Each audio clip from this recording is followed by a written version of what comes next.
دنیا میں مختلف قسم کے انسان پر حالات آتے رہتے ہیں، کبھی خوشی، کبھی غم، کبھی کوئی نعمت آ گئی، کبھی کوئی نعمت چلی گئی۔ تو یہ دنیا کے اندر ایک اصول ہے، وقت ہمیشہ ایک جیسا نہیں رہتا، وقت تبدیل ہوتا رہتا ہے۔ اب وقت کی تبدیلی کا کیا ہے؟ کبھی انسان پر کوئی خوشی آ جاتی ہے، کوئی خوشی مل جاتی ہے، کبھی کوئی تکلیف آ جاتی ہے۔ لیکن بعض اوقات ایسا ہوتا ہے کہ انسان پر ایسی تکلیف آتی ہے جو اس کی برداشت سے باہر ہوتی ہے، وہ بندہ برداشت نہیں کر سکتا، اس کے پاس برداشت کرنے کی طاقت نہیں رہتی۔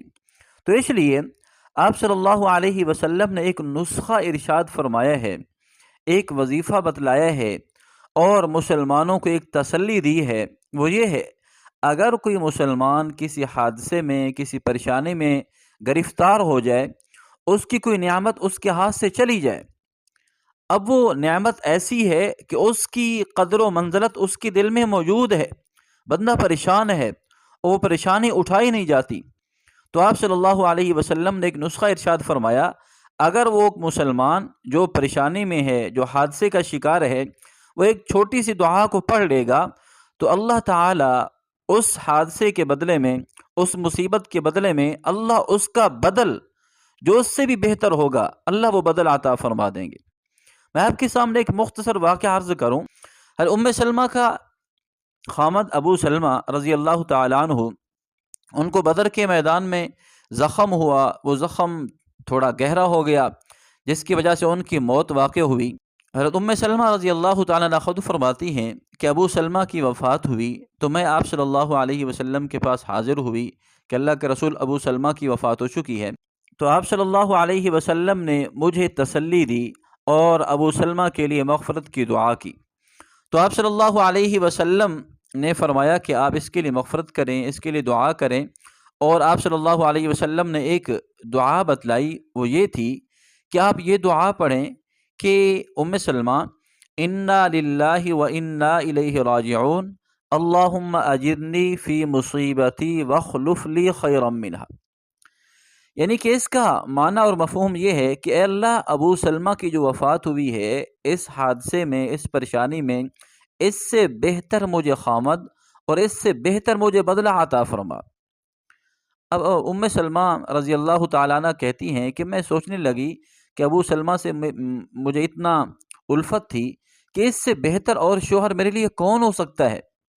لیکن آپ صلی اللہ علیہ وسلم کی یہ ایک دعا تھی کہ آپ صلی اللہ علیہ وسلم نے یہ تلقین فرمائی تھی کہ ام سلمہ آپ یہ دعا کرتی رہیں۔ تو میں دعا کرتی رہی یہاں تک کہ میری عدت مکمل ہو گئی۔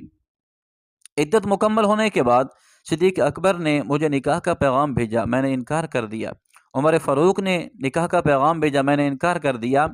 یہاں تک کہ یعنی ان دونوں کے بعد آپ صلی اللہ علیہ وسلم نے نکاح کا پیغام بھیجا کہ ام سلمہ، اگر آپ میرے ساتھ نکاح کرنا چاہیں تو میں آپ سے نکاح کرنے کے لیے تیار ہوں۔ اور پھر اس کے بعد وہ کہتے ہیں کہ میں نے مرحبا کہا، میری آپ صلی اللہ علیہ وسلم سے شادی ہو گئی، آپ صلی اللہ علیہ وسلم سے نکاح ہو گیا۔ اب آپ سے نکاح کے بعد مجھے پھر یہ دعا یاد آئی کہ حضور اکرم صلی اللہ علیہ وسلم نے مجھے یہ دعا سکھلائی تھی، اللہم اجرنی فی مصیبتی واخلف لی خیرا منہا، اے اللہ اس مصیبت میں مجھے اجر دے اور اس سے بہتر مجھے بدلہ دے۔ تو ابو سلمہ کا جو بدلہ اللہ تعالی نے مجھے دیا ہے، وہ حضور اکرم صلی اللہ علیہ وسلم کی شکل میں دیا ہے۔ حضور اکرم صلی اللہ علیہ وسلم کی ذات ابو سلمہ سے مجھے زیادہ محبوب ہے، یعنی کہ ابو سلمہ جو خامند تھے پہلے، ان سے بہتر خامند اللہ نے مجھے حضور اکرم صلی اللہ علیہ وسلم کی شکل میں عطا فرما دیا۔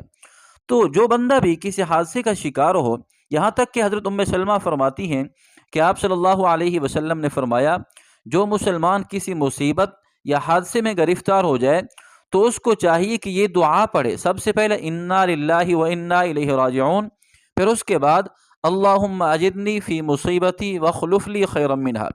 یعنی کہ جب یہ بندہ دعا پڑھے گا تو اللہ تعالی اس کی اس غم کو ختم کر دیں گے، اس کا غم اس کو بھلا دیں گے، اور اس سے بہتر بدلہ اللہ تعالی عطا فرما دیں گے۔ تو اس لیے جب بھی کوئی پریشانی ہو، کوئی حادثہ ہو جائے، پریشان تو انسان ہوتا ہے، لیکن اس کو چاہیے کہ اس دعا کو یعنی کہ پابندی کے ساتھ پڑھتا رہے، تو اللہ تعالیٰ اس پریشانی میں، مصیبت میں اس سے بہتر اللہ تعالیٰ بدلہ عطا فرمائیں گے۔ اللہ تعالیٰ مجھے بھی آپ کو بھی ان باتوں پر عمل کرنے کی توفیق عطا فرمائے۔